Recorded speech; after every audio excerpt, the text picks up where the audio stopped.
नारायणं नमस्कृत्य नरं चैव नरोत्तमं देवी सरस्वतीं व्यासं ततो जयमुदीरये। व्यासाय विष्णुरूपाय शुकतातं तपोनिधिं नमो वै ब्रह्मनिधये वासिष्ठाय नमो नमः। प्रातस्मरणीय परम पूजनीय परम कारुण्य प्रेम स्वरूप श्री सद्गुरुदेव के चरणों में वंदन। भगवान श्री पशुपतिनाथ भगवान श्री भूतेश्वर को स्मरण करते हुए समस्त उपस्थित ऋषि मुनि देवी देवता और समस्त भूतगणों को बारंबार नमन। यहाँ उपस्थित समस्त दिव्यात्म स्वरूप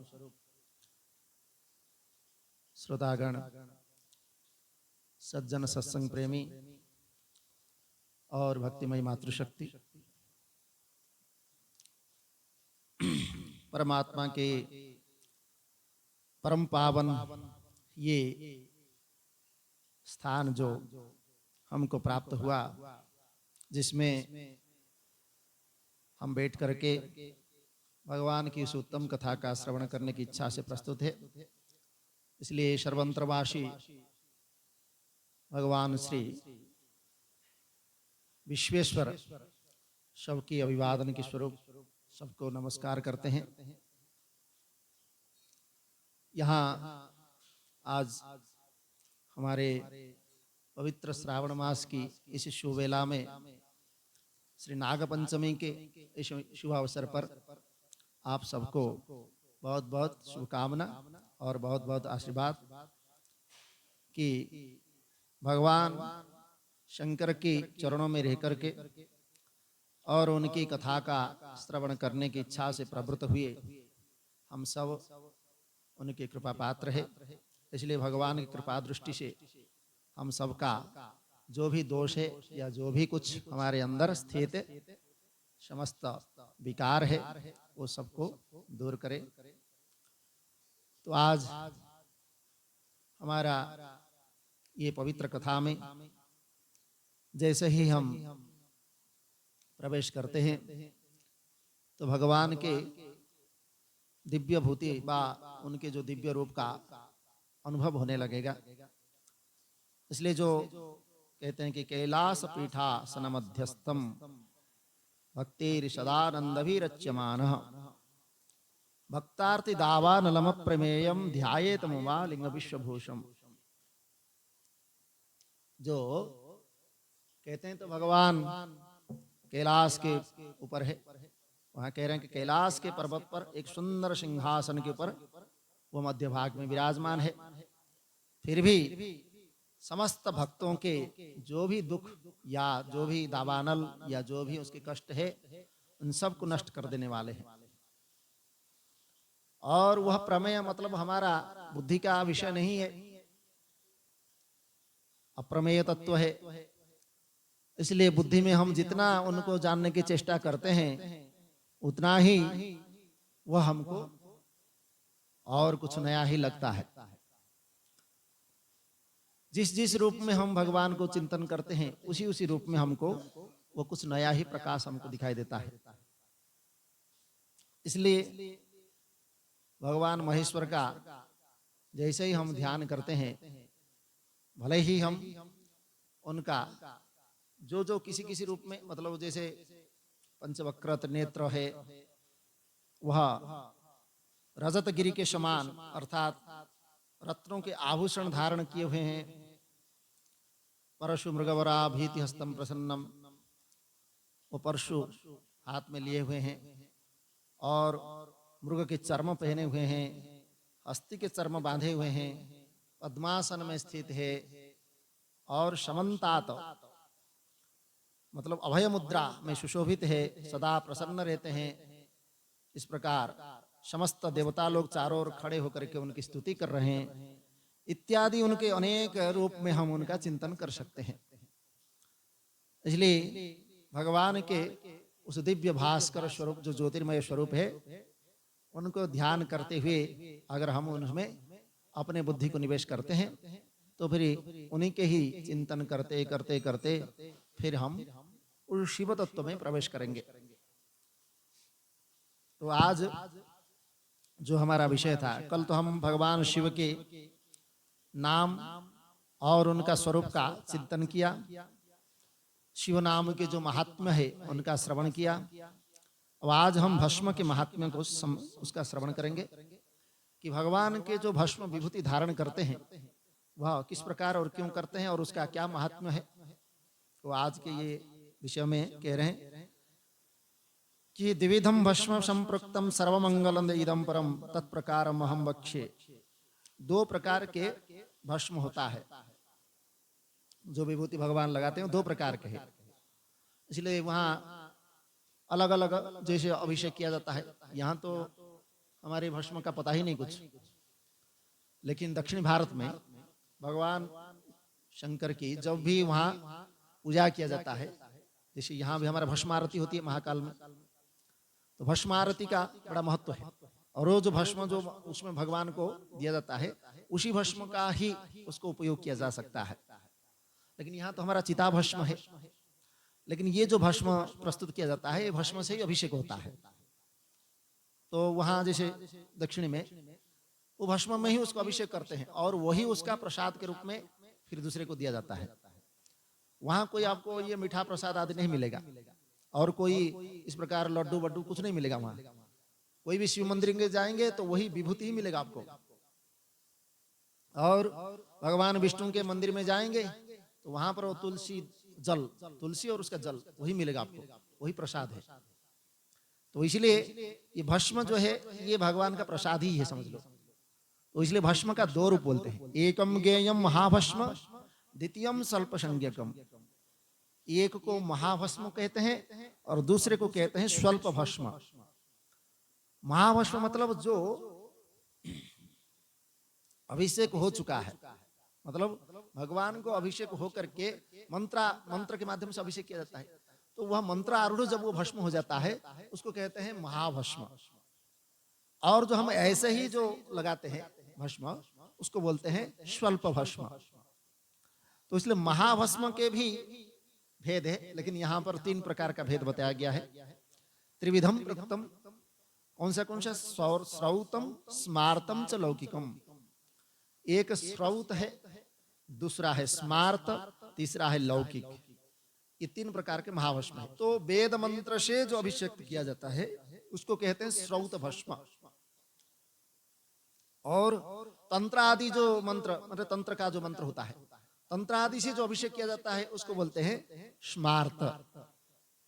और लौकिक मतलब जो लोकाचार में हम कुछ पाठ करके या मंत्र आदि का जप करके जो भगवान को अर्पित करते हैं भस्म, उसको बोलते हैं लौकिक भस्म। तो इस प्रकार तीन प्रकार के भस्म होते हैं। वो इस प्रकार स्वल्पक भी उसका भी अनेक वर्णन किया गया है भेद का। और कहते हैं कि ये जो श्रौत भस्म और स्मार्त भस्म ये केवल द्विजों के लिए, मतलब जो यज्ञोपवीत धारण करता है उसी के लिए है ये श्रौत और स्मार्त भस्म, वही उसका व्यवहार कर सकता है। और तीसरा जो लौकिक भस्म है वह कोई भी उपयोग कर सकता है, इसलिए उसके लिए अवश्य है। तो धारणम मंत्रतः प्रोक्तम द्विजानाम निपंगवैः, जो भी श्रेष्ठ पुरुष है वह वैदिक मंत्र को उच्चारण करके ही, जैसे हमारा कहा जाता है कश्यपश्य त्रयाय समजमद अग्नि त्रयाय समजमद, उसका मंत्र है वैदिक मंत्र, उसको करके ही फिर उसका त्रिपुंड लगाया जाता है। तो उसमें जैसे हमारे यहाँ जो अभिषेक होता है तो हमारा जो पुरोहित है वो उसको पहले पाठ करते हैं, फिर उसका भस्म धारण किया जाता है। और भस्म धारण किए बिना हम पूजन नहीं कर सकते हैं, इसलिए भगवान का ये श्रेष्ठ स्वरूप है। इसलिए कहते हैं ये भस्म का धारण करना ये सबके लिए अनिवार्य है। और आग्नेय मुच्यते भस्म दग्ध गोमय, भस्म कैसे बनते हैं? तो जैसे बोलते हैं ये जो गोबर से बना हुआ उपले आदि कंडे जिसको कहते हैं, तो उसको वो भी गाय का गोबर होना चाहिए। तो जो भी हमारा देसी जो कपिला गाय है उसका गोबर में उसको कंडे को सुखाया जाता है, और सुखा करके उसका फिर जलाया जाता है, जला करके उसको राख किया जाता है, और राख करके उसमें उसको आग्नेय बोलते हैं, आग्नेय भस्म। तो आग्नेय भस्म का उसमें उसमें भस्म और दूसरा आदि वस्तु मिला करके उसको फिर भस्म बनाया जाता है। फिर अग्निहोत्रम इदम भस्म, जैसे हम होम करते हैं तो वहां हवन में जो कुछ हम डालते हैं वो सब चरुवंश बोलते हैं उसको। तो वह घी आदि होता है और चरुवंश होता है और उसका साकल्य आदि है, वो सब कुछ उसमें डाल दिया जाता है। तो वह जो हवन सामग्री के रूप में जो भी डाल दिया जाता है वह जब भस्म हो जाता है, मतलब उसमें अग्नि में वह राख बन जाता है, तो उसका राख को निकाल करके भी उसका जो है भस्म बनाया जाता है। तो इस प्रकार उसका भी भस्म मिलित दूधि श्रितः। और अग्निरित्यादि मंत्र जावाल उपनिषद गते ही, तो ये भस्म बनाते समय उसका नियम है, अग्निरीति महोदधि, मतलब ये जावाल उपनिषद है हमारे, रुद्राक्ष जावाल उपनिषद उसको बोलते हैं।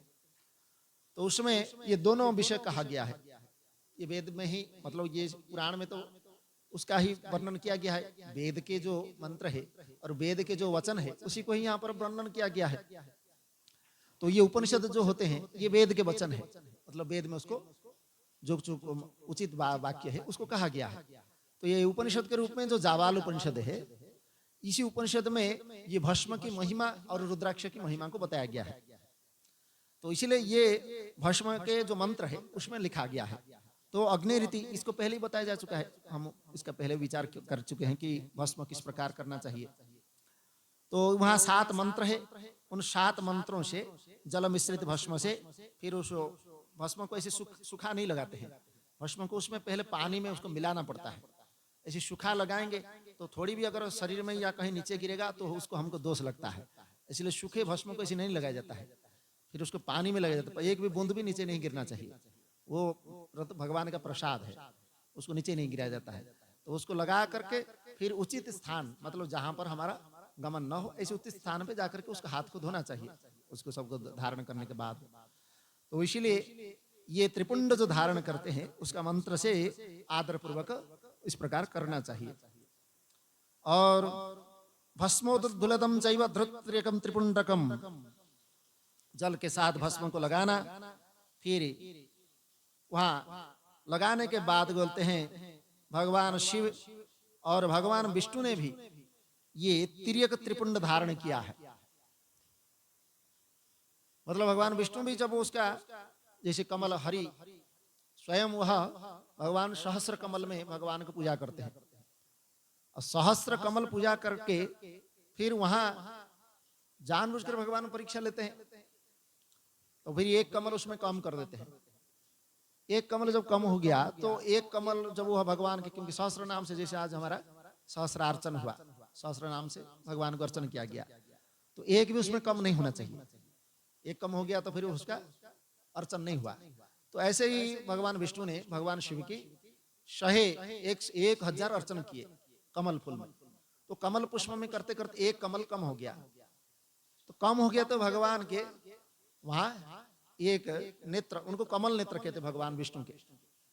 तो कमल नेत्र होने के कारण उन्होंने अपना नेत्र निकाल करके जब वो चढ़ाने के लिए चाहे तो भगवान शंकर प्रसन्न हो गए, और प्रसन्न होकर के वहीं उनके सामने आविर्भाव हुए और भगवान से बोले कि आपकी इच्छित वस्तु को मैं प्रदान करता हूं। और उसी समय भगवान ने जो चक्र है सुदर्शन चक्र, उन्हीं को प्रदान किए थे। तो उसमें इसलिए हमारे महिम्न स्तोत्र में लिखा गया हरिस्ते साहस्रम कमल बलिमादाय पदयोर यदर कोन, मतलब एक भी कम हो गया तो वहां अपने आंख को निकाल के वहां पर स्थापित कर दिए। तो ऐसे ही भगवान के पूजन करते समय स्वयं भगवान श्रीहरि भी त्रिपुंड धारण करते हैं, वही कह रहे हैं भगवान। इस प्रकार अन्य देवी सहित भगवती उमा और लक्ष्मी देवी ने भी वाणी द्वारा इसी जो भस्म की प्रशंसा किया गया। इसलिए कोई भी ब्राह्मण क्षत्रिय वैश्य शूद्र वर्ण शंकर हो, जाति से भ्रष्ट पुरुष हो, कोई भी हो, इस त्रिपुंड को धारण किया जा सकता है। इसलिए जो लोग श्रद्धा पूर्वक शरीर में उसका त्रिपुंड धारण आचरण नहीं करते हैं उन्हें वर्णाश्रम धर्म से रहित माना जाएगा, अर्थात अगर हम भगवान शंकर के सामने आते हैं और त्रिपुंड धारण नहीं करते हैं तो उसमें अपने वर्ण या आश्रम के धर्म से हम रहित हो जाते हैं। और उद्दुलनम, जिनके द्वारा श्रद्धा पूर्वक शरीर में भस्म लेपन त्रिपुंड धारण नहीं किया जाता है, उनकी विनिर्मुक्ति ही मतलब इसी संसार से मुक्त होना करोड़ों जन्म में भी संभव नहीं है। अर्थात भगवान शंकर के इस प्रिय भस्म को धारण न करके अगर हम उनके समीप आते हैं तो फिर इससे हमारा मुक्ति नहीं हो सकती। और श्रद्धा पूर्वक शरीर में भस्मलेप और त्रिपुंड धारण का अगर कोई आचरण पालन नहीं करते हैं तो उन्हें 100 करोड़ कल्प में भी ज्ञान प्राप्त नहीं हो सकता, क्योंकि स्वयं ही ज्ञान के स्वरूप है, इसलिए इससे ज्ञान तो प्राप्त नहीं हो सकता है। और इस प्रकार जो भस्मलेप त्रिपुंड धारण नहीं करते श्रद्धा पूर्वक, वो अनेक प्रकार पाप से युक्त हो जाते हैं, ऐसा शास्त्र का निर्णय है। और महापातकों से युक्त और समस्त प्राणियों से जो द्वेष करने वाला व्यक्ति है, वही त्रिपुंड धारण तथा भस्म उद्दोलन से अत्यधिक अगर द्वेष करते हैं तो उसमें उसका पतन होता है। शिवाग्नि कार्यम च कृत्वा, शिवाग्नि मतलब हवन आदि अग्निहोत्र बोलते हैं जिसको, त्र्यायुषम जमदग्ने कश्यपस्य त्र्यायुषम इत्यादि मंत्र से भस्म का अगर स्पर्श ही कर लेता है, मतलब नहीं भी लगाएगा तो भस्म केवल हाथ से ही स्पर्श कर लिया तो भी वह समस्त पापों से मुक्त हो जाता है। और जो व्यक्ति श्वेत भस्म से अपना मस्तक पर त्रिपुंड धारण करता है वह भी अनेक लोगों को प्राप्त होकर के अंत में अमर हो जाता है। और जो तो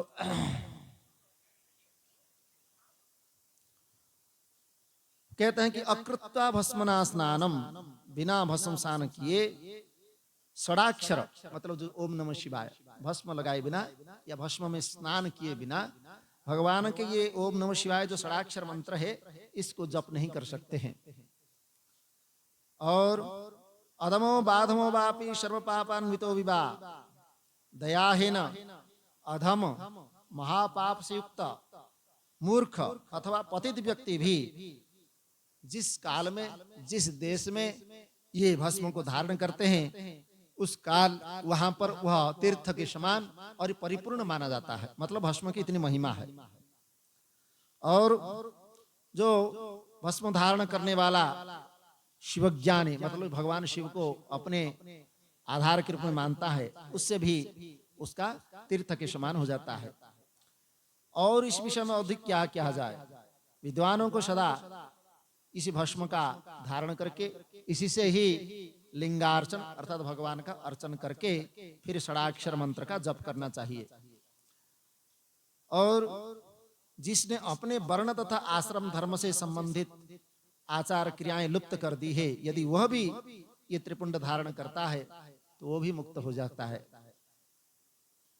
और कह रहे हैं कि ऐसे ही जिस ब्राह्मण ने भस्म से अपने सिर पर त्रिपुंड धारण कर लिया वो मानो गुरु से सब कुछ पढ़ लिया, मतलब नित्य ज्ञान उसको हो जाता है और सभी धार्मिक अनुष्ठान उसके द्वारा प्रमाणित होता है। जो मनुष्य भस्म धारण करने वाले को देख करके उसे कष्ट देते हैं, ऐसे निश्चित ही वह मतलब कोई भस्म धारण किया है उसका कोई मजाक उड़ाता है या उसका कोई तिरस्कार करता है या निंदा करता है तो ऐसे व्यक्ति को चांडाल योनि में जन्म लेना पड़ता है। इसलिए किसी का इस प्रकार तिरस्कार नहीं करना चाहिए।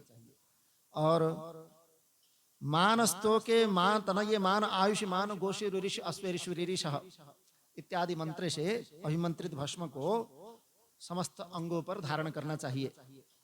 और त्र्यंबकम यजामहे सुगंधिम पुष्टिवर्धनम इत्यादि मंत्र से जो शूद्र आदि लोग है वह शिवाय नमः इसी पंचाक्षर मंत्र से भस्म को अभिमंत्रित करके, और विधवा स्त्री भी उसको धारण कर सकती है।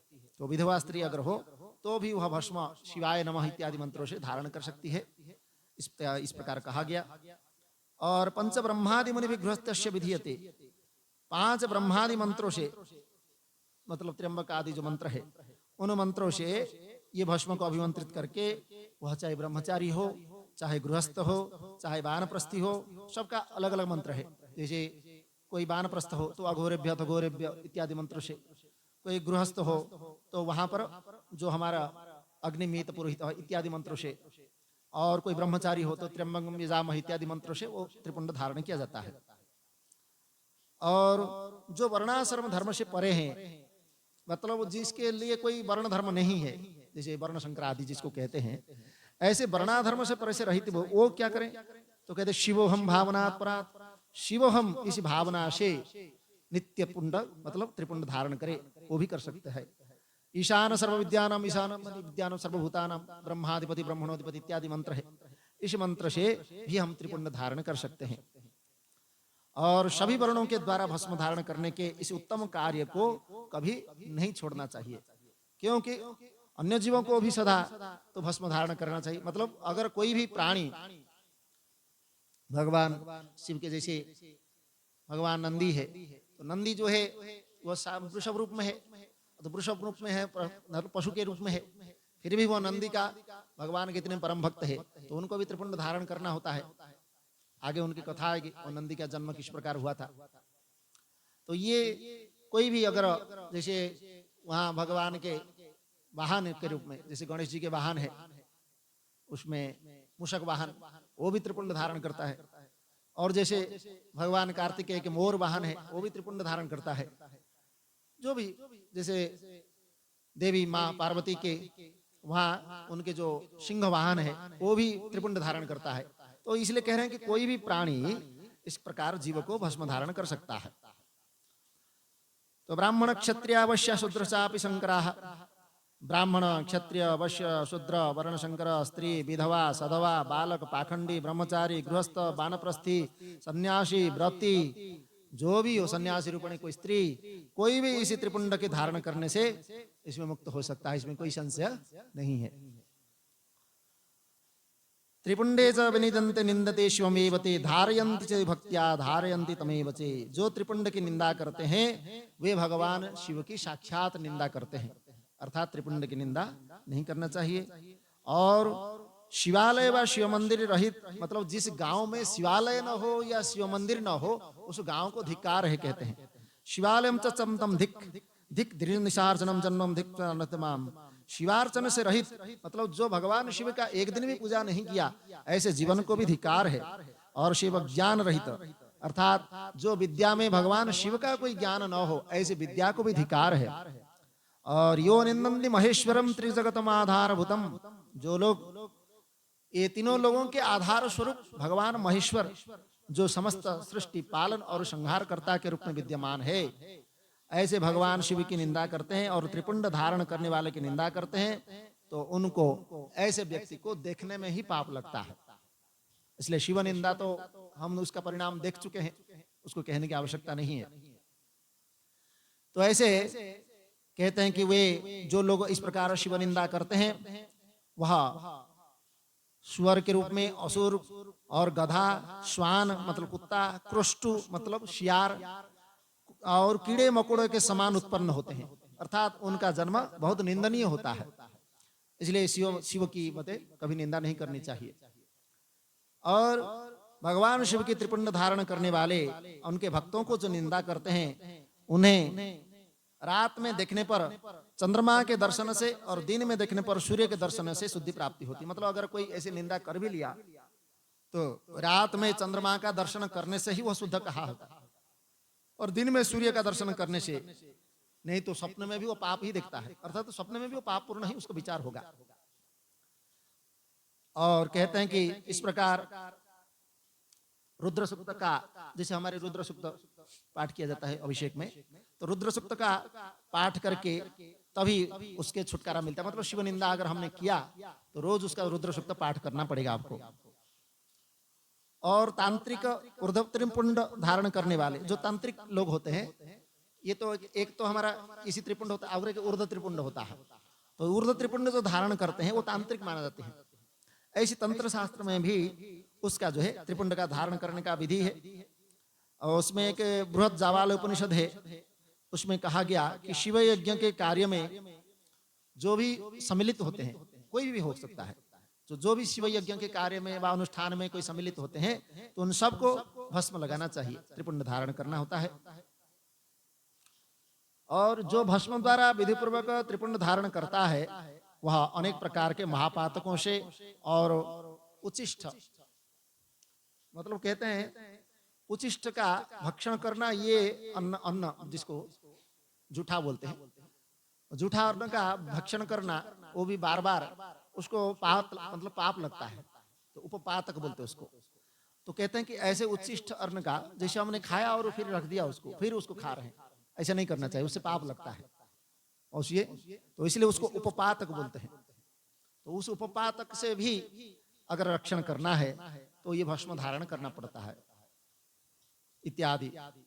और ब्रह्मचारी, गृहस्थ, वानप्रस्थी, सन्यासी, ब्राह्मण, क्षत्रिय, वैश्य, शूद्र, ये समस्त वर्णाश्रम से इसको विधिवत धारण कर सकते हैं। और समस्त मतलब उसमें कहा, कोई दूसरे का द्रव्य अपहरण करता है, कोई दूसरे की निंदा करता है, कोई दूसरे के खेत का, मतलब खेती का कोई चीज चुरा करके ले जाता है, दूसरे को कष्ट देना, फसल और बाग आदि का अपहरण करना, किसी का ऐसे ही खेत को जला देना, कि ऐसे किसी घर को जला देना इत्यादि जो कर्म, दुष्ट कर्म जिसको कहते हैं। और कोई नीच व्यक्ति से गाय आदि दान लेना, सोना तथा भैंस, कंबल, वस्त्र, अन्न, धान्य, जल आदि का परिग्रह करना, मतलब उसको लेना, नीच व्यक्ति से किसी प्रकार दान नहीं लिया जाता है। और दास, मछुआरा, और कोई मतंगी, मतंगी मतलब उसके है चांडाल को बोलते हैं मतंगी। और शूद्रा, नटी, नटी मतलब जो नृत्य करने वाले, रजस्वला स्त्री, कन्या, विधवा, और मांस, चर्म, रस तथा नमक का विक्रय करने वाले, बेचने वाले। और पैशून्य मतलब जो चुगली करने वाला, उसको पैशून्य, पिशून बोलते हैं। और अस्पष्ट बात मतलब जो कभी किसी को सही बात नहीं बताता है, उसको ऐसे लोग भी होते हैं। और असत्य गवाही, झूठ गवाह देना। तो ऐसे जो लोग हैं, ये असंख्य विभिन्न प्रकार से पाप ऐसे हमारे संसार में करने वाले लोग हैं।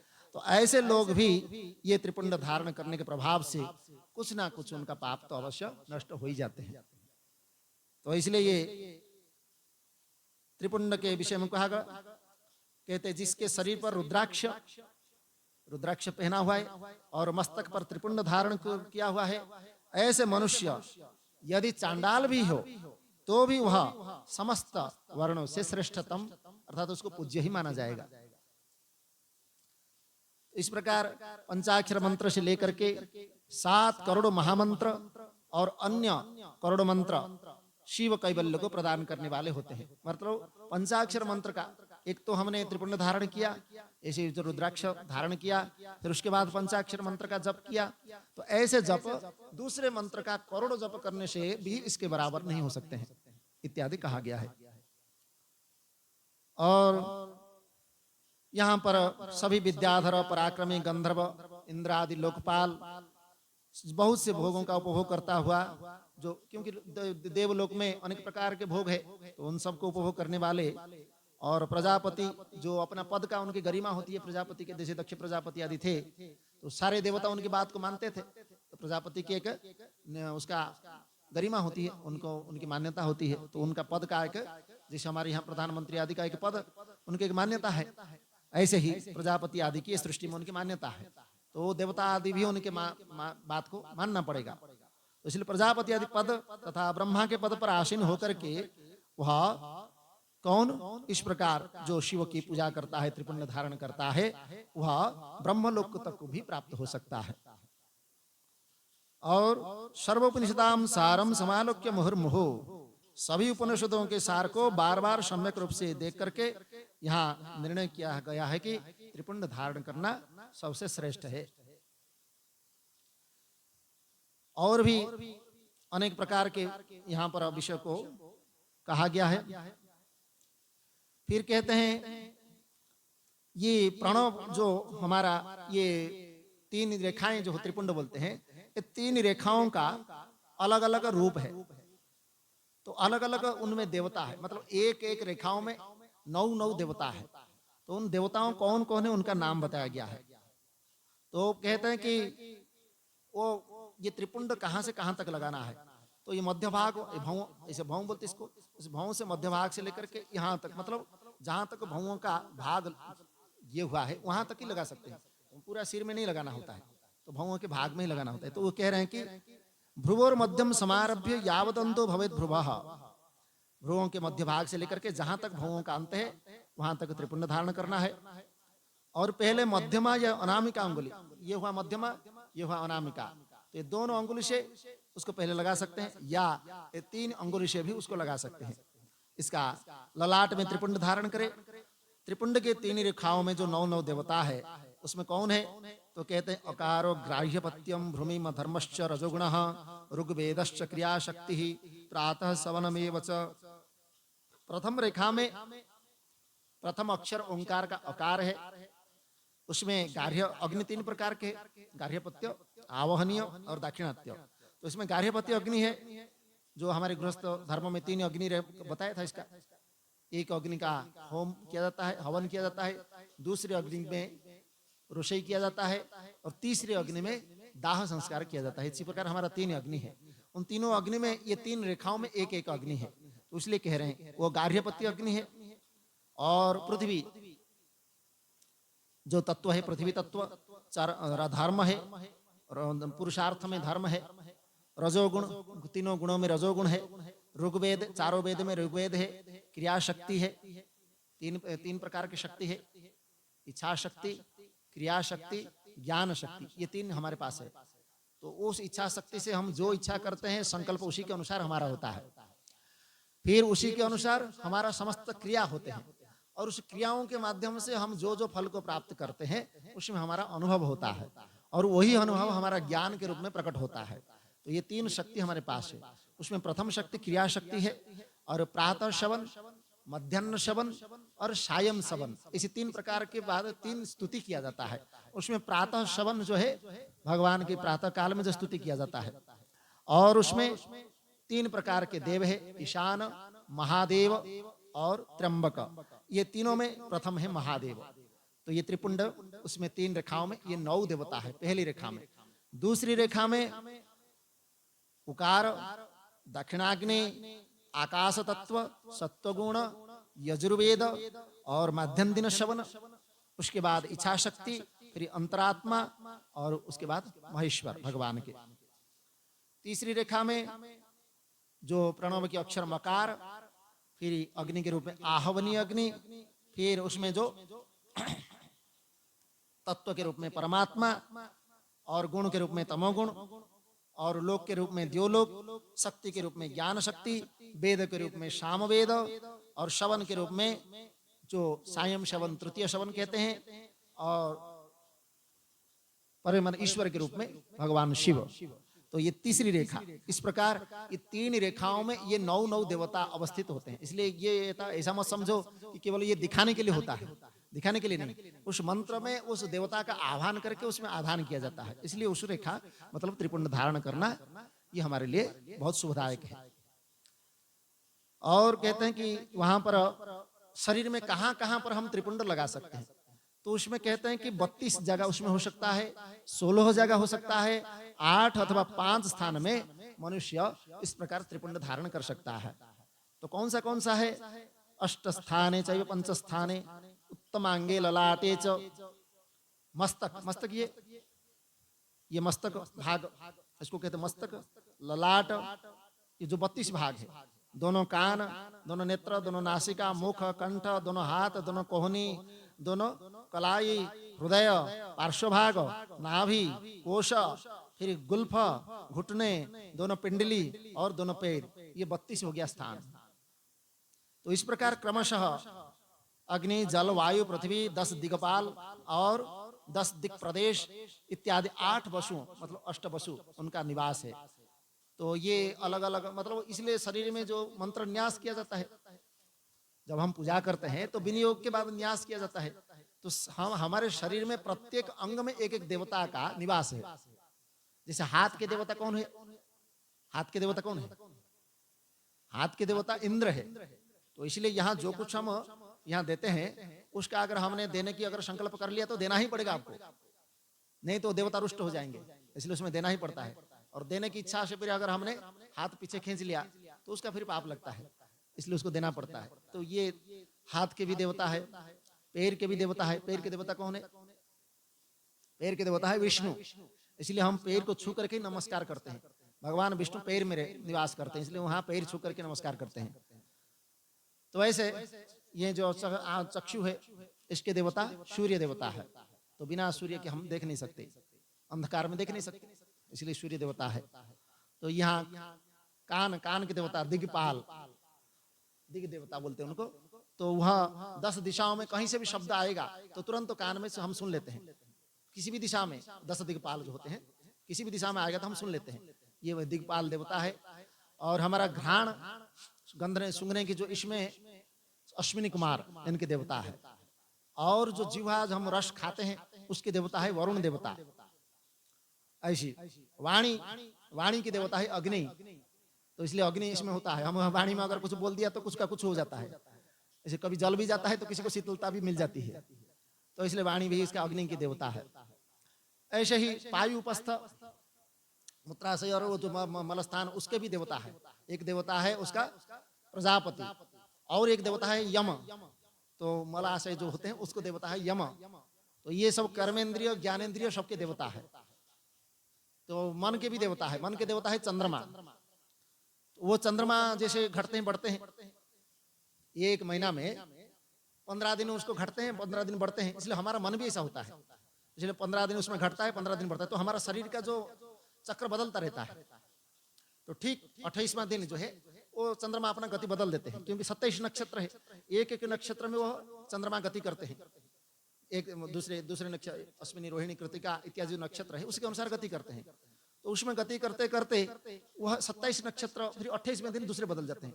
इसलिए हमारा जो माताओं की जो ऋतु चक्र भी होती है ऋतु चक्र भी 28वें दिन में शुरू हो जाती है, क्योंकि चंद्रमा के गति के अनुसार वो भी गति करता है, वो तो शरीर की क्रिया वैसे ही होती है। इसलिए 15 दिन तक हम कम से कम बिना खाए पिए कुछ जीवित रह सकते हैं 15 दिन तक। 15 दिन के बाद ये प्राण नहीं रहेगा, फिर वो मर ही जाएगा। तो इसलिए वो 15 दिन तक उसको सीमित रहता, मतलब मन उसका काम करता है। तो मन के देवता चंद्रमा है। वैसे बुद्धि के देवता ब्रह्मा जी है। तो ब्रह्मा जी सृष्टि का करता है, बुद्धि भी सब कुछ सृष्टि करता है। जितने भी हम अपना बनाए हैं, ये मेरे माता है, पिता है, भाई है, बंधु है, ये मेरे पुत्र है, ये मेरे जो है पुत्री है, ये जितने भी हमने बनाए ये बुद्धि से बनाए हैं। तो ये हमारा सृष्टि है, इसको कहते हैं जीव सृष्टि। एक तो ब्रह्मा जी ने सृष्टि बनाया जो सकल प्राणियों की हमको दिख रहा है, एक ने हमने बनाया, हमारा मेरा परिवार है, मैं ये मेरा बंधु है, मेरे ये वर्ग है, मेरा ये घर है, मेरा ये संपत्ति है, ये किसने बनाया? मैंने भगवान ने बनाया क्या? नहीं बनाया, क्योंकि भगवान बनाते तो फिर हम नहीं रोते। हमने बनाया इसलिए तो रोना पड़ता है। कोई अगर हमारे परिवार से चल बसा तो रोना पड़ता है, कोई अगर हमसे रूठ गया तो रोना पड़ता है, कोई हमको दुख दे गया तो रोना पड़ता है, कोई हमारा कुछ थप्पड़ मार दिया तो रोना पड़ता है। मेरा होकर के मुझे ही थप्पड़ मारा तो वैसे रोना ही पड़ता है। तो इसलिए ये हमने बनाया है, इसलिए हमको दुख हो रहा है। और हमने इसलिए बनाया कि ये इसमें अहंकार हमारे साथ जुड़ा हुआ है, और जो अहंकार जुड़ा हुआ है ये मिथ्या अभिमान है, और मिथ्या अभिमान होने के कारण दुखी हो रहे हैं। प्रकृत भगवान की जो सृष्टि है इसी सृष्टि में हमको दुख नहीं होता है, क्योंकि यहाँ भगवान ने इस प्रकार सुंदरता बनाया। जैसे हमको जो चाहिए, पानी चाहिए पानी मिल गया, हवा चाहिए हवा मिल गया, और भी जो भी हमारा जल चाहिए जल मिल, अग्नि जो चाहिए, सूर्य की प्रकाश चाहिए, सब कुछ जो कुछ चाहिए हमको भगवान ने सब कुछ बनाया। वो सब कुछ हमारे लिए तो क्षतिकारक है क्या?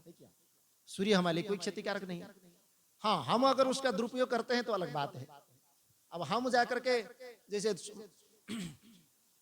धूप में दिन भर 24 घंटा काम करते रहेंगे तो फिर वो तो बिगड़ना ही था। तो ये आपने किया, बिगाड़ा, सूर्य ने नहीं बिगाड़ा आपको। अब कुछ क्षण, अब सूर्य, कई लोग होते हैं कभी सूर्य प्रकाश में आते ही नहीं, मतलब घर में ही बैठे रहते हैं, नहीं तो ऑफिस में बैठे रहते हैं, मतलब ऐसे धूप में कभी निकलते ही नहीं, या उनके सूर्य किरण कभी इसमें शरीर में पड़ता ही नहीं। तो ऐसे व्यक्ति जरूर मतलब बीमार जरूर होगा, और उसके हीमोग्लोबिन के परिमाण अपने आप में घट जाएगा, और शुगर आदि का जो है बीमारी उसी से होता है। तो सूर्य की किरण अगर हमारे अंदर न पड़े तो हमारा भोजन भी पचन ठीक से नहीं होगा। इसीलिए सूर्य किरण पढ़ना कम से कम 1 घंटा तो हर दिन, आधा घंटा कम से कम सूर्य किरण में बैठना चाहिए। तब उस शरीर में हमारा अनेक प्रकार के विटामिन और हमारा जो खनिज जो लवण आदि होते हैं वो सब बनते हैं, तो उसी से हमारा हुष्ट पुष्ट शरीर होता है। तो इसलिए सूर्य के प्रकाश में तो बैठना ही चाहिए। लेकिन हम अधिक से अधिक अगर उसी में बैठे रहे 10 घंटा तक उसी सूर्य के प्रकाश में काम करते रहे तो फिर उसमें बिगड़ जाता है, तो शरीर में अनेक प्रकार के फिर रोग होते हैं। तो भगवान के सृष्टि में उनमें हमारा कोई दोष नहीं बा, हम उससे कोई दुखी भी नहीं है। लेकिन हमने जो सृष्टि बनाया उससे हम ज्यादा दुखी हो जाते हैं। तो ये किसने बनाया? ना हमारी बुद्धि ने बनाया। जैसे वहां ब्रह्मा जी ने बनाया, ब्रह्मा जी को कहते हैं महातत्व, मतलब हिरण्यगर्भ। वो ब्रह्म प्रजापिता के रूप में वो ब्रह्मा उन्होंने बनाया। और हमको कहते हैं क्या? जीव। मतलब हम ऐसा जीव है जो अपने अहंकार को लेकर के हम जीवित रहते हैं। किस अहंकार को? शरीर रूपी अहंकार को। तो इस शरीर को मैं मानते हैं, इसलिए तो उसको थोड़ी सी भी कष्ट सहन नहीं कर पाते हैं। अगर शरीर को हम मैं नहीं मानते तो शरीर का कष्ट हमको कष्ट ही नहीं लगता। तो इसीलिए ऐसा भी हमारे हम महात्मा लोग हैं जो शरीर को कष्ट ही नहीं समझते। इसके महात्मा थे, उनको ऐसे ही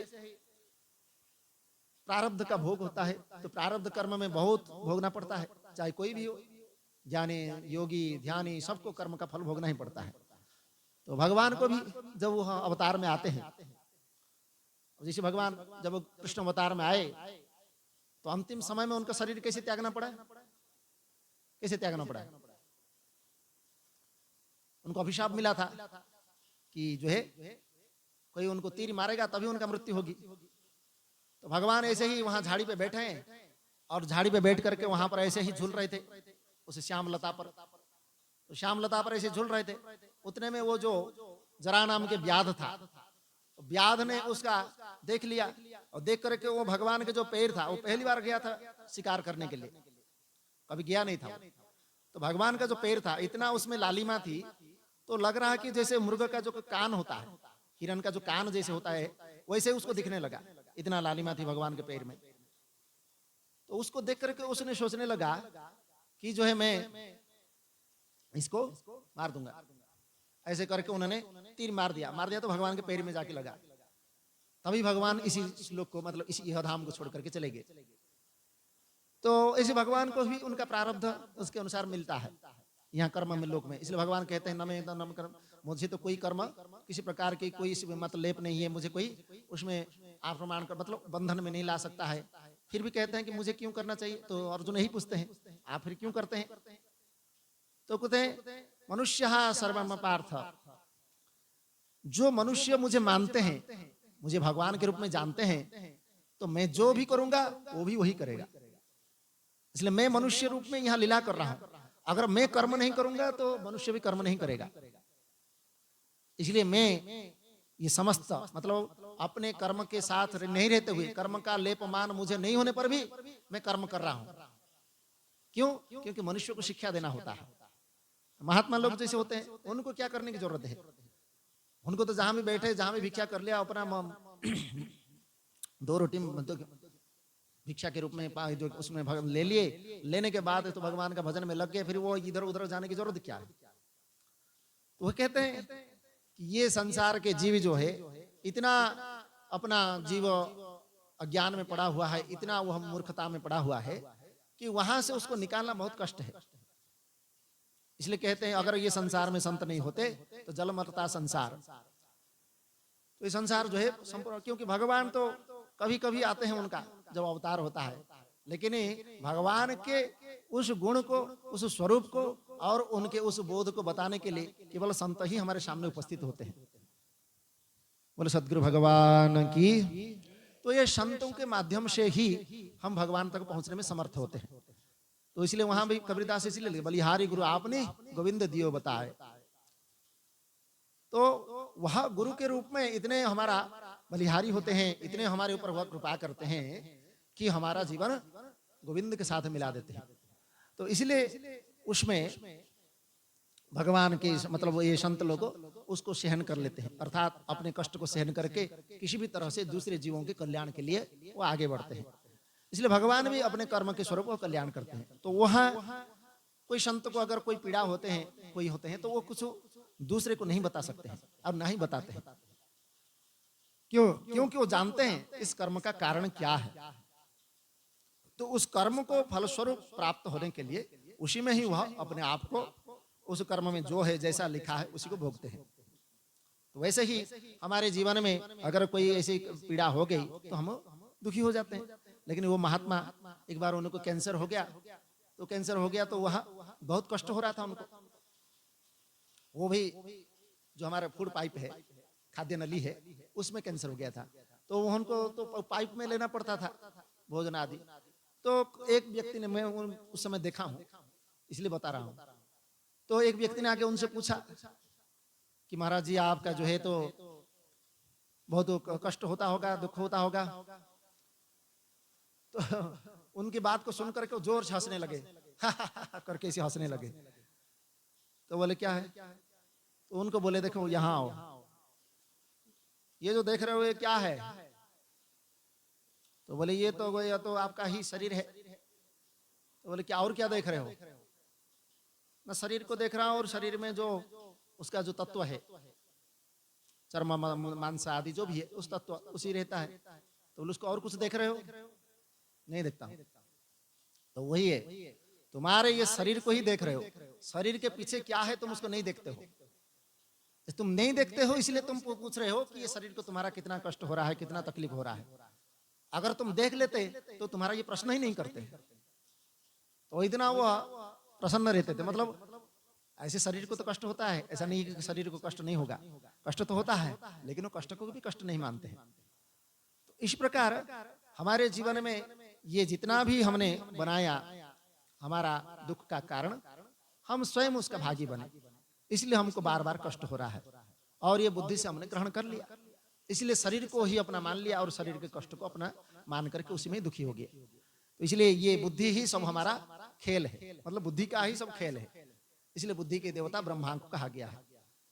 इसे हमारे अहंकार है, अहंकार की देवता भी है, उसका भी देवता उसको रुद्र कहते हैं, क्योंकि अहंकार जो है हमको नष्ट करता है। और रुद्र जो देवता होते हैं वो संसार के प्रलय के रूप में वो नष्ट करते हैं। इसलिए वो अहंकार हमारा समस्त शरीर को नष्ट कर देता है तुरंत। आप जीते जी अगर मरना चाहते हो तो अहंकार को बढ़ा लो। एक बार आपका अभिमान बढ़ गया तो आप जीते जी ही मर गए समझो। क्योंकि आपका ना कोई प्रेम करने वाला होगा, ना आपका कोई अच्छा मानने वाला होगा, ना आपके साथ कोई मित्र होगा, आपका कोई नहीं रहेगा। जो अभिमानी व्यक्ति है उसका कोई नहीं मानता है, उसको कोई नहीं सुनता है। भले ही डर के मारे उसके पास अगर कुछ बल हो, कुछ धन हो, तो उसका बात सुन लेते हैं, लेकिन उसको अपने दिल से नहीं मानते हैं। तो अभिमानी व्यक्ति को कोई नहीं होता है, इसलिए अहंकार बोलते उसको। इस प्रकार सबका एक एक देवता है।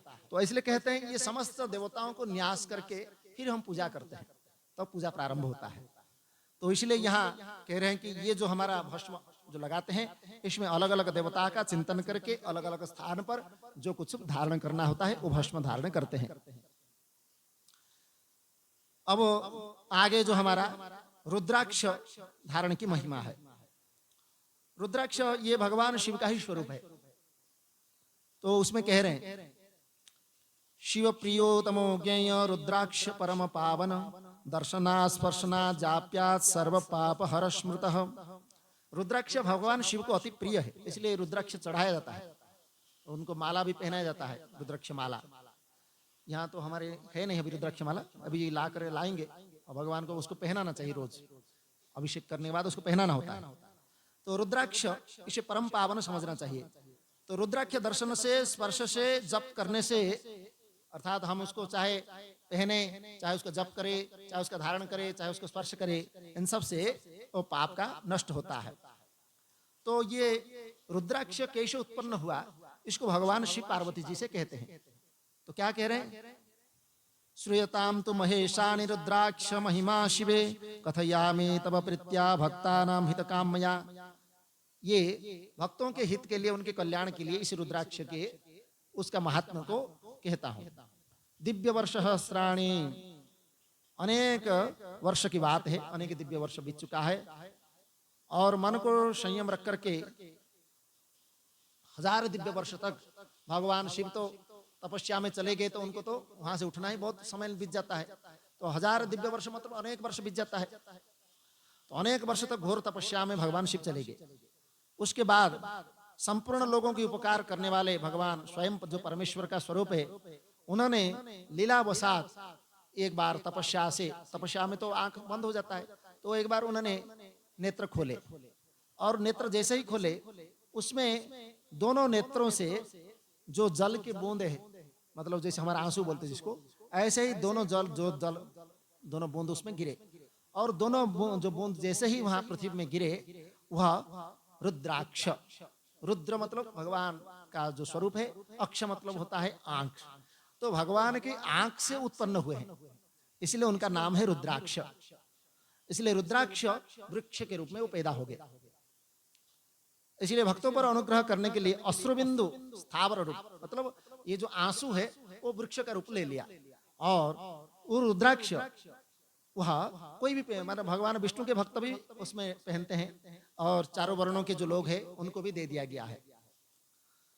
तो कहते हैं कि ये भूतल पर कहां पर मेरा प्रथम पैदा हुआ, मतलब ये धराधाम पर ये रुद्राक्ष पहले कहां पैदा हुआ, तो पहले गौड़ देश नाम था, जो वहां बंगाल की तरफ होता है, उसमें गौड़ देश से पहले उत्पन्न हुआ, फिर वहां अलग अलग विभाजन कर दिया गया। कहां कहां, तो कहते हैं मथुरा, अयोध्याम, लंकायाम, मलये तथा सह्याद्रौ च तथा काश्याम देश अन्य शिवा तथा।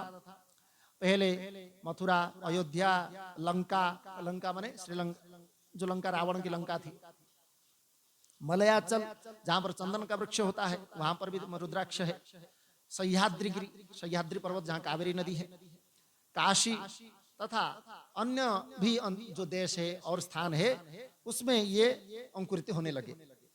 तो रुद्राक्ष असह्य पाप समूहों का नाश करता है, मतलब रुद्राक्ष पेड़ व वृक्ष जहां होता है वहां पर पाप पूर्ण व्यक्ति का समस्त पाप नष्ट हो जाता है, इसलिए रुद्राक्ष बड़ा पवित्र वृक्ष माना जाता है उसको। उसमें अगर हम अस्पृश्य, अस्पृश्य मतलब हम अगर हमारा शरीर कोई दोष है, मतलब हमारा शरीर में कोई ऐसी अपवित्रता है, तो अपवित्र जैसे हमने नहाया धोया नहीं, कुछ भी नहीं, अगर ऐसी अपवित्रता में हम रुद्राक्ष को ऐसे स्पर्श कर लिया उस ऐसे वृक्ष को, तो उस वृक्ष में फिर फल नहीं लगेगा, मतलब उसमें फल नहीं आएगा फिर, इसलिए उसको बिना स्नान किए बिना कुछ किए उस रुद्राक्ष वृक्ष को छुआ नहीं जाता है।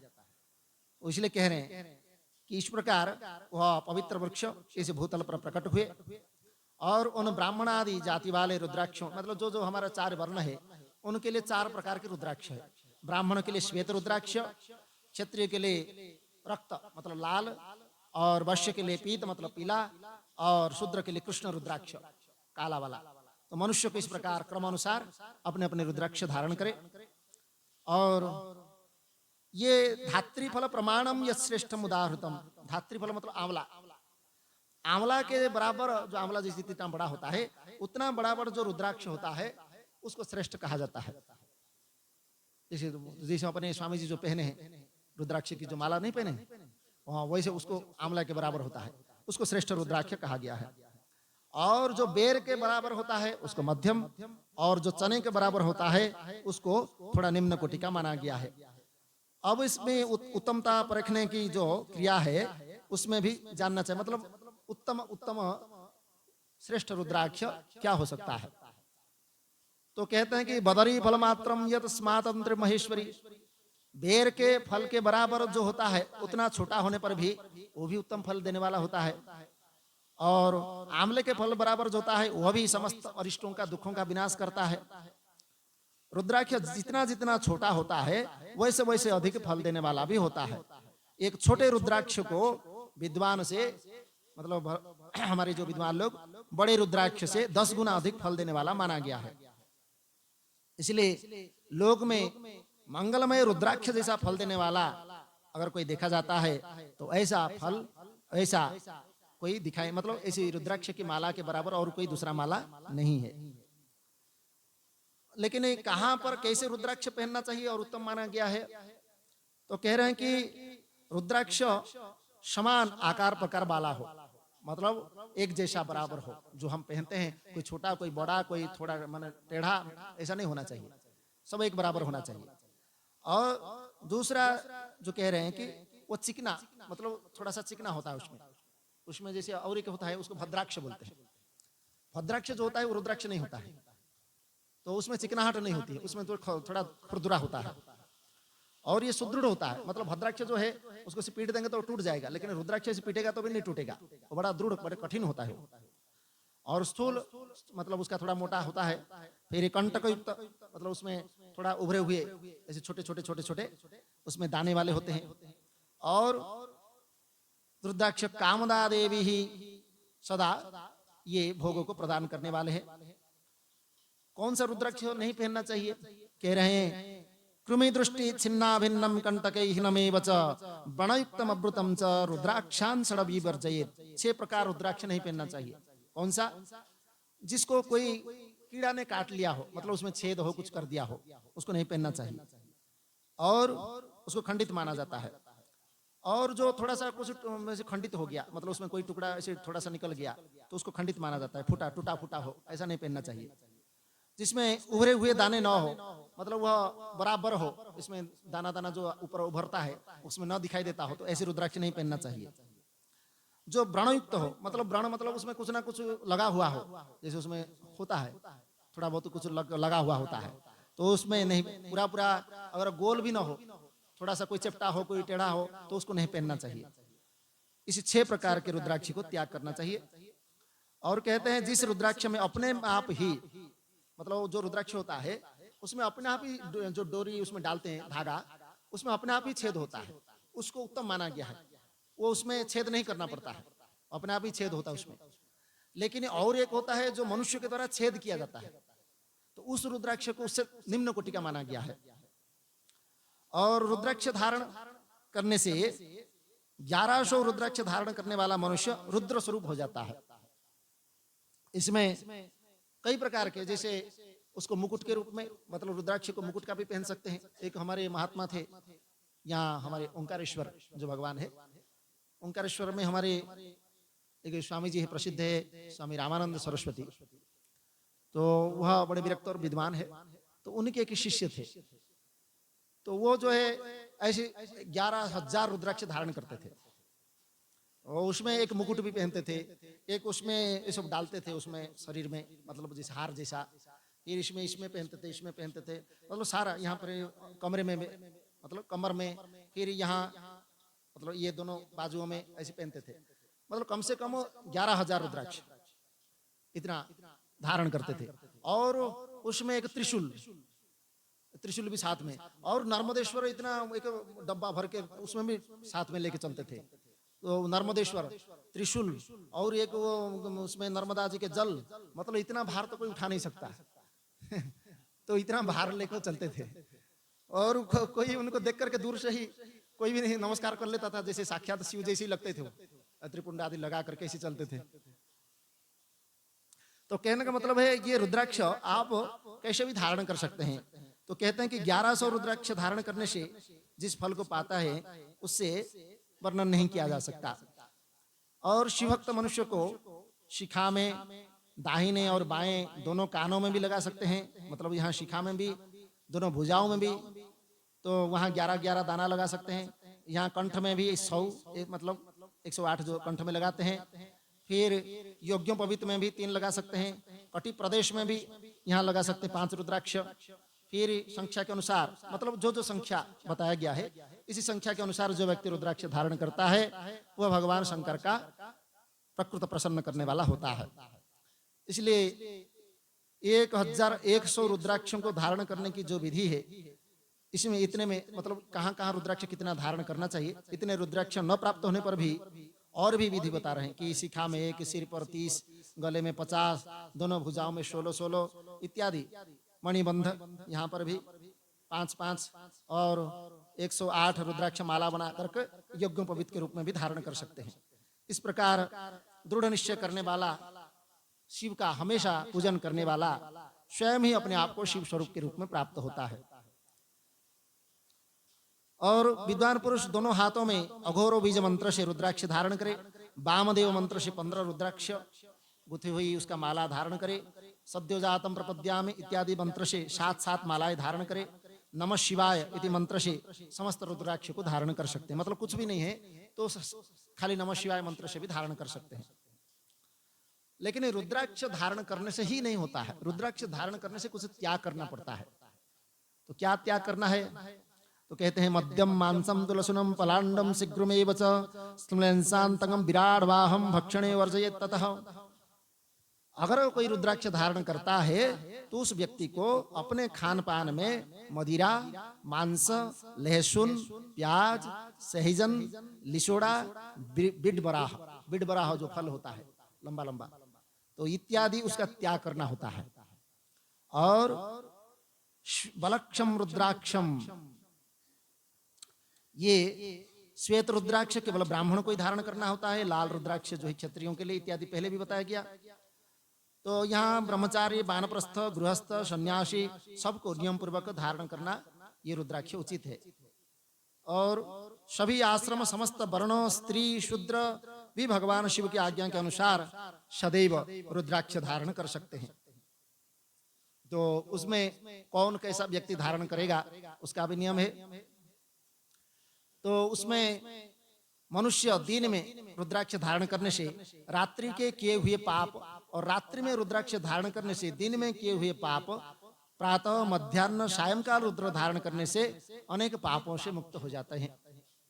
इसलिए संसार में जितने भी ऐसे त्रिपुंड धारण करने वाले हैं, जटाधारी है और रुद्राक्ष धारण करने वाले हैं, वह कभी भी मृत्यु के पास अर्थात यमराज उसके पास नहीं आते हैं। और यमगणों को आदेश करते हैं कि भगवान जिसके शरीर पर रुद्राक्ष नहीं है, मस्तक पर त्रिपुंड नहीं है, मुख में ओम नमः शिवाय ये पंचाक्षर मंत्र नहीं है, उसको यमलोक को लाया जाए, अर्थात यमलोक उसको जाना ही पड़ेगा। इसलिए भस्म रुद्राक्ष के उस प्रभाव को जानकर या अनजाने में भी जो भस्म और रुद्राक्ष को धारण करता है वह सर्वदा समस्त के लिए पूज्य है। और काल से भी इसी गणों को आदेश दिया गया है, मतलब स्वयं काल देवता ने समस्त गणों को आदेश दिया है कि अगर ऐसा कोई रुद्राक्ष या त्रिपुंड आदि धारण किया हो तो उसको यमलोक में न लाया जाए।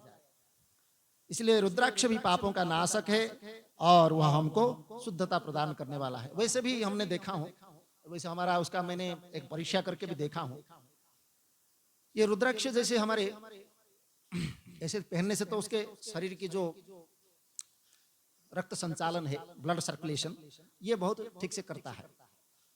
लेकिन अगर जैसे किसी को बीपी है, हाई ब्लड प्रेशर, तो वह उच्च रक्तचाप होने से आप कुछ नहीं करना है। ऐसे 5-7 रुद्राक्ष को, असली रुद्राक्ष होना चाहिए, 5-7 रुद्राक्ष को आप रात को उसको भिगा दो। रात को भिगा करके उस सवेरे उस रुद्राक्ष को उसको निकाल दो और उसी पानी को पी जाओ। आप देखोगे थोड़ी देर में आपका बीपी अपने आप में कंट्रोल होगा। ऐसा भी होता है, ये भी परीक्षित है। तो इसलिए ये रुद्राक्ष का ऐसे भी हम प्रयोग कर सकते हैं और भगवान का जप कर सकते हैं, उनके ध्यान कर सकते हैं, उनका धारण भी कर सकते हैं। इसलिए उसका कभी उपेक्षा नहीं करनी चाहिए। अब वो कितने प्रकार का रुद्राक्ष है उसको भी जान लो। एक वक्त्रः शिवः, एक मुख वाला जो रुद्राक्ष है वो साक्षात शिव का स्वरूप है। वह अनेक प्रकार के भोगों को प्रदान करने वाला है। उसके दर्शन मात्र से ही ब्रह्म हत्या का पाप नष्ट होता है, जो एक मुखी रुद्राक्ष होता है। और जहां 2 मुख वाला रुद्राक्ष, ये देव देवेश्वर इनको कहा गया है। प्रथम जो रुद्राक्ष शिव का स्वरूप है, ये देव देवेश्वर हुए। तो इसमें भी अनेक प्रकार की कामनाओं को ये देने वाला है और गोहत्या का पाप नष्ट करता है। 3 मुख वाला रुद्राक्ष साक्षात साधन का फल देने वाला है, इससे अनेक विद्याएं प्राप्त होती है। और 4 मुख वाला रुद्राक्ष साक्षात ब्रह्मा का रूप है, इसलिए ब्रह्म हत्या के पाप से भी ये मुक्ति देने वाला है। और धर्म, अर्थ, काम, मोक्ष इत्यादि जो 4 पुरुषार्थ है उससे उसको अवश्य प्राप्त होता है। 5 मुख वाला रुद्राक्ष जो है ये साक्षात कालाग्नि रुद्र रूप, इनको कालाग्नि रुद्र रूप बोलते हैं। ये सब कुछ करने में ज्यादातर तो 5 मुखी रुद्राक्ष ही मिलता है और उसको पहनते हैं लोग। तो ये सब कुछ करने में समर्थ है और सबको मुक्ति देने वाला है और सबको कुछ ना कुछ प्रदान करने वाला है।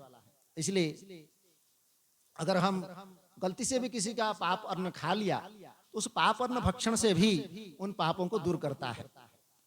6 मुख वाला रुद्राक्ष भगवान कार्तिकेय का स्वरूप है। इसके दाहिने बाहु में धारण कर माने इसमें किया जाता है। तो इससे अनेक प्रकार के पाप से और अनेक प्रकार का भोग उसको प्राप्त होता है, पाप नष्ट हो जाते हैं। सप्तवक्र, 7 मुख वाला जो रुद्राक्ष है ये अनंग नाम से जाने जाते हैं। इसमें धारण करने से हमारा दरिद्रता और हमको अनेक ऐश्वर्य की प्राप्ति होती है, दरिद्रता नष्ट होती है। और रुद्राक्ष 8 मुखी वाला रुद्राक्ष अष्टमूर्ति भैरव का रूप है। इसको धारण करने से मनुष्य अनेक दिन मतलब पूर्ण आयु, मतलब जितना उसका आयु है, अकाल मृत्यु उसकी नहीं होती है। वो मृत्यु के पश्चात भगवान शंकर के स्वरूप का वह प्राप्त होता है। फिर नववक्त्र, 9 मुख वाले रुद्राक्ष भैरव तथा कपिल मुनि का प्रतीक माना गया है। तो ऐसे भगवान महेश्वरी जो दुर्गा है उनकी अधिष्ठात्री देवी मानी गई है, इसलिए उसको धारण करने से अनेक फल प्राप्त हैं।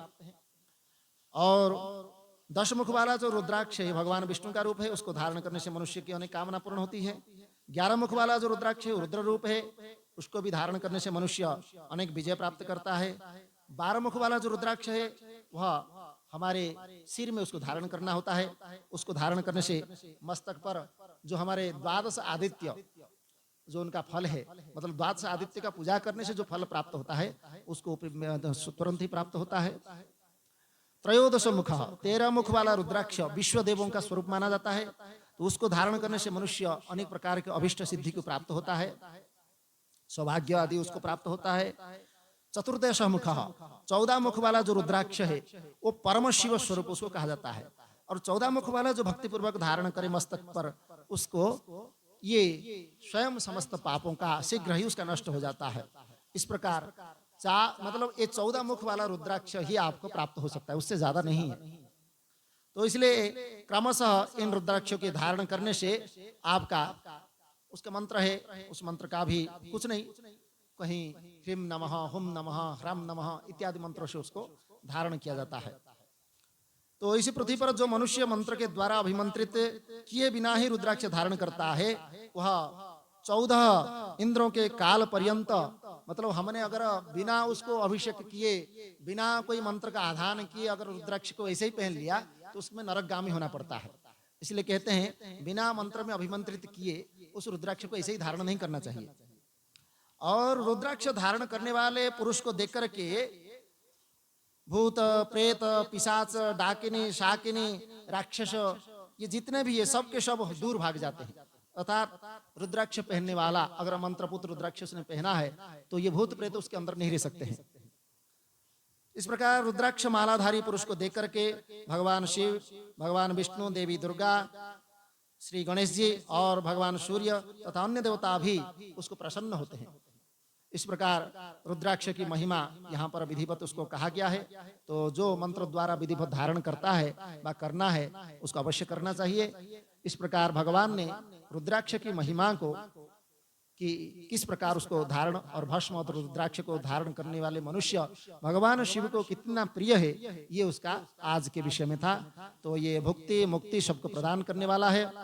तो जो भी अगर हमने भगवान मतलब ऐसे रुद्राक्ष धारण करके केवल हमने बस चुप बैठ के, ऐसा नहीं है, कम से कम 5 बार तो पंचाक्षर मंत्र का जप तो करना ही चाहिए। अगर हमने रुद्राक्ष पहना है तो उस 5 बार करेंगे तो भी उसमें भगवान प्रसन्न होते हैं। इसलिए इतना ये जो रुद्राक्ष की महिमा और उसके विषय में और भस्म की महिमा को कहा गया। यहाँ हमारे ये विद्वेश्वर संहिता जो प्रथम संहिता के रूप में यहाँ पर उसकी समाप्ति हो जाती है। आगे जो हमारा प्रक्रिया होगा ये सृष्टि खंड के रूप में रुद्र संहिता का ये प्रारंभ किया जाएगा। इसमें भगवान शिव के अनेक लीला कथाओं का हम श्रवण करेंगे, जिसमें सती के चरित्र, पार्वती के जो आदि जो हमारे चरित्र है और कुमार कार्तिकेय आदि के जन्म है इत्यादि अनेक विषय होगा।